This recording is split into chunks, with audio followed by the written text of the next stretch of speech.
niya yung maging habang buhay, healthy siya, hindi. Mas pinili niya yung wisdom. Doon nagkaroon ng, kumbaga si God, mas natuwa sa kanya. Maliban sa wisdom, binigay din niya yung wealth. Okay? So ngayon, ang nangyari, naging magaling na leaders si Haring Solomon. Yes po, naging magaling na leader. But the problem is lumaki yung ulo. Yung lumaki yung ulo niya ngayon, binawi lahat ng yaman sa kanya, tapos siya po yung isa sa hari na may pinakamaagang namatay. Na meron siyang 700 na asawa at 300 na kabit. Ang dami, no? 1,000. Paano gawa ni Haring Solomon? 1,000 yung asawa. No? So, ibig sabihin, dumating yung time, is hindi na siya naging grateful. So, ayaw din natin na kapag kumita ka dito, lumalaki yung ulo mo. Yumayabang ka. Tandaan mo to. Pag nagsimula ka ng yumabang, paniwala ka, yan na yung start ng pagbagsak mo. Yes. Okay? Ayaw din namin na kumikita ka tapos habang kumikita ka, lumalaki ulo mo. Hindi nyo rin makikita sa aming mga mentor yan. Okay? So, ang point natin, dito tayo nagpo-focus saan? Sa skills. Wala po kayo maririnig ng motivation, na ang galing mo, wala. At dito kami para tapikin ka. Baka kasi mamaya, kaya hindi ka nakaka-graduates o hindi ka nakakapag-direct kasi hindi ka na marunong makinig. Hindi ka na marunong mag-invest sa sarili mo para matuto. Ang focus mo na lang, income. Kung pala may mali. Kung pala ang dami pang dapat i-correct. Kung pala ang dami po pala dapat alamin. Kasi pag nasa switch on, pansin ko puro lang kayo nakapokus sa pera. Hindi nyo tinitignan kung paano mag-close deal. Hindi kayo nakikinig sa magagaling. Hindi kayo nakikinig o nagtatanong. Walang nagtatanong paano ba yung ganito? Paano ba yung wala? Gusto nyo, lagi may kakausapin. Ang problema, 2 months na, wala ka pa rin result. May mali na kailangan baguhin. Kasi hindi ka dadami, baka ikaw mismo mawala. Ayaw namin yun. So ang goal ng training na to, huwag munang mag-focus dun sa kakausapin. Wala tayong switch on dito. Kasi switch on ka. Same lang din ang result yan, guys. Kasi same ka lang ng skills. Yung pa rin yung alam mo. Tama, kaya pare-pareho tayong nahihirapan. Lalo ikaw. Ang pag-uusapan po natin dito is all about skills. Number 1, my topic is all about ABC rule. Sino ang marunong mag-ABC rule? Taas kamay.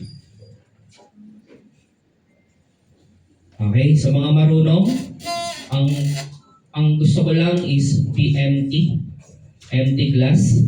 So, ibig sabihin, ang isang baso kapag punong-puno ng laman yan, pagka nilagyan mo yan ng tubig, aapaw. Feeling mo magaling ka na. Kaya kung ikaw ay magaling, congratulations kasi marunong ka na. So, ang gawin mo na lang, okay lang ba, pasintabi dito sa mga marurunong, sa magagaling na, is yung may mga topic kami pag-uusapan, alam mo na. Ibig sabihin, sanay ka na. Kaya, okay lang ba lahat tayo is maging empty glass muna ngayon? Yes! Okay lang yon? Yes! Kumbaga, lahat tayo is wala pang alam dito. Yes! Okay? So, kung alam mo na, okay, i-respect lang din dun sa mga magtuturo. Okay? Ang purpose na to is ma-refresh tayong lahat. Okay? So, my topic is all about ABC rule. Sino yung hindi pa nakakaalam na ABC rule? Okay lang, huwag mahiya. Lalo sa mga bago. Yan, nakita nyo, di ba? Nag-switch on na sila, pero hindi pa nila alam to. Pero it's okay. Kasi pagkukulang naman natin yun as upline. What is ABC rule? Okay? Pinaka-importante ito kung hindi ka marunong mag-present. Kaya mo magpa-on the spot pay-in dahil dito. Basta marunong ka nito. Ang problema sa atin, hindi ka na marunong mag-present, hindi ka pa marunong mag-ABC rule. Anong mag-close deal mo? Tama? So anong name mo na nga? Christian. Halika dito, Christian. Palakpakan natin si Christian. Ilang linggo ka na? 1 week. So 1 week, meron ka nang on the spot na direct. Tama, mali? Palakpakan nyo. 1 week, pero may on the spot direct. Pero hindi pa siya aware kung ano ABC role, hindi ka pa familiar, no? Pero mamaya, malalaman niya, kaya pala may on the spot ako. Itong ginawa ko. Okay, palakpakan niyo naman. Ibig sabihin pala, pwede na kumita ka kahit hindi ka pa marunong mag-present dahil sa switch on. Ito yung advantage ng switch on. Kasi kung nasa hub yan, tama, at walang medyo magaling na closing o advisor, wala yan. Hindi yan maklo-close deal. Tama? A, ibig sabihin niya is advisor. Yan, lista nyo, advisor. In short, yan si upline. Or yan si SP. O yan yung mentor mo. Okay? C, sino man yung C? Yan naman si client. O yan yung tinatawag natin na customer. Okay? Sino si B? Sino si B? Yan si bridge. Sino yung bridge? Yan yung tulay. Sino yung tulay? You. Ibig sabihin, ikaw yung magiging tulay para kay client at kay upline. Paano tumatakbo yung ABC rule? Meron tayong tinatawag na tee-up. Kumbaga sa golf, yung parang lalagyanan ng bola, ang tawag doon tee-up. Anong purpose ng tee-up? Sa ABC rule, ginagamit yung tee-up para mabigyan ng respect. Sino? Si advisor, si upline, si mentor. Marami kasi sa inyo, gusto nyong mag-close deal, pero hindi nyo natiti-up ng maayos yung mentor. Ito, ikaw na bahala. Ala, di mo lang sinabi, di mo man lang bridge, di mo man lang tini-up, hindi mo man lang sinabi kung anong sitwasyon ng client. Pare-pareho tayong mahihirapan, guys, pag ganyan kayo. Pare-pareho. Mahihirapan tayo pag ganyan. Marami sa inyo, papakausap na dun sa mentor, hindi nyo pa sinasabi kung ano yung sitwasyon. Nangangapa pa si upline, ano bang pinagsabi niyan? Ano bang package niyan? Ano bang background niyan? Ito po masakit. Hindi pa in-advise. Ito tandaan niyo po. Ang pag-ABC rule, para mas mapabilis, mas mapa-close, at mas mapapa-join yung customer mo. Kaya masterin mo to, lalo sa mga bago. Paano po yung tinatawag na ABC rule? Ganito po siya tumakbo. Okay? Ang trabaho mo, bridge. Ikaw yung tulay between client, between upline, between SP or mentor. Okay?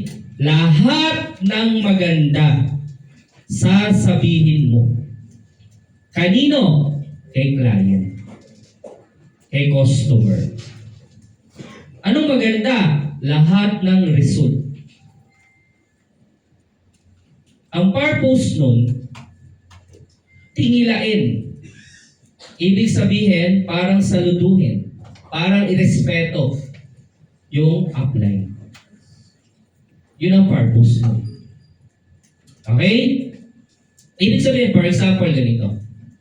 Halimbawa, ang ititi-up ko, EAA ko, si Mentor Master Brian. Bago ko dalhin kay client, ang sasabihin ko lang po ganito. Magsisimula po ako sa mga nakuha niya. Maglagay tayo ng pattern. Okay? Di ba sa pangarap, ano unang binabanggit? Di ba? Gusto mo magkaroon ng house and lot. car, savings, tama, travel. Oh. Pattern natin yan. Ma'am, meron po ako sa inyong ipapakilala. Ito po yung mentor ko. Yung mentor ko po, grabe po ito kasi nakakuha na po ito ng bahay dito. May mga kondo. Tapos nabilang pa po ng bahay yung parents niya. At ang maganda pa po dito, ilang sasakyan na rin po meron siya. Ang laki na rin po ng savings, kumita na ilang milyon. Material thing, importante? Oo, kasi sasabihin ni Rizal. Pero in a nice way. Huwag ka parang nagyayabang. After mo sabihin to, ang pinaka-the best na sasabihin mo, sobrang bait po. At ang dami na pong natulungan. At sure ako, isa ka rin sa matutulungan niya. Pero sobrang busy po eh. Hindi ko po alam kung mabibigyan tayo ng time. Pero tanungin ko na rin po. Okay? Ang purpose nun, kakausapin mo doon, isa-silent mo. Pag silent mo, sa kausapin mo ngayon si Master Brian, ang approach mo ganito. Master Brian, na-A na po kita. And ang in-explain ko po sa kanya ay Builder 17.5. Ang background po niya, OFW single mom. Nagustuhan niya, pero wala po siyang pera. Okay lang po ba? Kayo na po ang bahala. Alam na ni mentor, ni advisor, kung anong sasabihin. Kami na bahala dun. Para pagharap niya, siya na ang bahala. Okay ba yon? Yes. Tandaan niyo pong mabuti. Kasi magkakaroon lahat ng demo drill, magsasalita. Lahat kayo. Walang excuses. Okay? Yes. So, bago ngayon, kausapin, tatanungin mo muna. Kasi baka mamaya may kausap. Tama ba? So, halimbawa, yari na yung presentation. Mentor, meron po ako. Pwede po ba kayo? Pag sinabing okay, saka mo na siya EAPC mo. Okay, sabihin mo lahat ng maganda.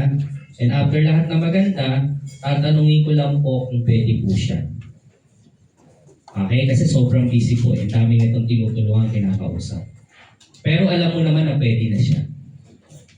Okay? Ang purpose nun, i-silent mo. After mo i-silent, sabihin mo yung sitwasyon. Ang concern po kasi niya, walang pere. Ang concern po kasi niya, baka to scam. Ang concern po niya, medyo nagdadalawang isip po. Pero, builder po yung in-explain ko sa kanya. Kayo na po bahala, Master. Okay? Yes. Malinaw ba? Yes. Sino may tanong? Wala naman. Okay? So, magkakaroon tayo ng groupings. Okay? So, tutulong sa atin yung mga supreme, mahahati tayo sa 5. Kaya, ang goal natin is mag-counting ng 1 to 5. Okay? Start. 1, 2, 3, 4, 5. 1, 2, 3, 4, 5. 1, 2, 3, 4. 5, 1, 2. 3 ka ba? 3, 4. Ito na siya. Okay? Bago ko siya kausapin, lalapitan ko muna si Ap. Sabi ko, Ap, meron akong client. Okay lang ba? May free ka ngayon. Pag sinabi niyang free, okay na, free na. Okay, free ka ba? Oo. Okay. Free siya, free ha, free. Free. So ngayon, ikakausapin ko na siya. Okay? So after ko siya kausapin, ma'am, baka okay lang po ba? Baka may konting... Ay, sir pala, sir. Sorry. Sir! Ayan. Sir, baka may ilang minutes ka o 5 minutes. Kasi napaka-swerte mo, andito yung mentor ko. Ayan. Ayan. Andito yung mentor ko. Actually, sir, yung mentor ko, sobrang busy na to. Pero good news, kasi bibigyan tayo ng time na to. Mamaya. yan yung mentor mo, sir? Ayan, so actually sir, ito po, ang maganda dito, nakabili na ito ng bahay, sasakyan, kumita na rin ng milyon. So, pero ang pinaka-importante dito, napakabait po. And willing po tayong tulungan. And sure ako, isa ka sa pwedeng matulungan niya. So, pakinggan lang natin. Okay lang po ba? Yes. Yes, sir. Sige po. Kaso sobrang busy. So, tanungin ko muna po kung available po siya. So, isa-silent ko. Tapos sabihin ko, punta ako dito. Sabihin ko, mentor, yung client ko, builder yung na-present ko sa kanya. OFW siya. Single father. Father. Father, single father. Pero may 15 na anak. So, single father po siya. Gusto po niya, kayo na po ang bahala. Pero may konting pagdududa pa siya. After nun, i-on ko na ngayon. Ay, grabe sir, napakaswerte mo kasi sobrang busy pero bibigyan tayong konting time. Okay? So, dalawa ang pag-add. Pwedeng ibibigay mo sa kanya o i-add call mo siya. Okay? Tapos na yung trabaho. Yun lang. Okay? May mga tanong? Yes. Wala. So ngayon, after ko, dahil kami magkaka-team, ako naman yung magiging upline. Okay? Tapos siya naman yung magiging bridge. So kayong tatlo, kailangan dumaan sa bridge. Okay? Ikot. Tapos ang goal ng mga Supreme, i-grade kayo. Okay? I-grade kayo para malaman kung talagang natuto. Okay? Wala nang tanong? Wala concern? Okay, mga Supreme, okay sa inyo? Sige, so yung 1, may 1 na dito. Yung lahat ng 2 doon. Yung 3, sundan nyo yung mga Supreme.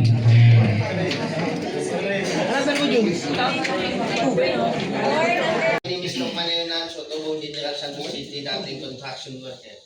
Ayan, so hello everyone, good evening. My name is Labi Susani, from Sama, dating construction worker. So, hello everyone. Ako nga pala si Joshua and 22 years old, dating construction. Same construction ba? So, advisor in client. So, ako yung tulay ng daan. Ayan, so, Ano to? Paano? ma'am na lang kasi, sana ako sa mga Sige, Yung sa kita. ng lalaki. Hello ma'am, so since nanaintindihan mo naman yung negosyo, meron po akong ipapakausap sa isa po sa mga upline ko. Okay lang po ba? Okay ka po ba may kausap ako? Ayan, so ma'am, itong ipapakausap ko sa isa sa mga nagtuturo sa akin, nag-guide sa akin, kaya nagkaroon din pa ako ng result. And dati lang itong sidewalk vendor, so dating manlulugaw. So isa sa nagkaroon ng sasakyan ng dahil sa company, nagkaroon ng bahay sa Bicol. Yung kagandahan dito ma'am, nagkaroon siya ng savings, kumita ng milyon, nang dahil lang dito sa company na pinakilala ko sa iyo. And siyempre, ang pinakamaganda dito ma'am, marami na po siyang natulungan ng mga OFW na pauwi po dito sa Pilipinas. Kaya papakilala ko sa iyo kasi baka isa ka rin sa matulungan niya. And siyempre, ma'am, busy-busy itong taon na to and napakabait niya kasi binigyan tayo ng time para makausap ka. Okay? Yan. So, itong kakausap ko sa iyo is OFW dito sa Saudi. So, director yung net-present ko sa kanya. And may pera naman sa pero nagdududa lang sa magbitaw kasi baka ma-scam ulit. Kasi na-scam na sa Bipo sa Global. Na-video.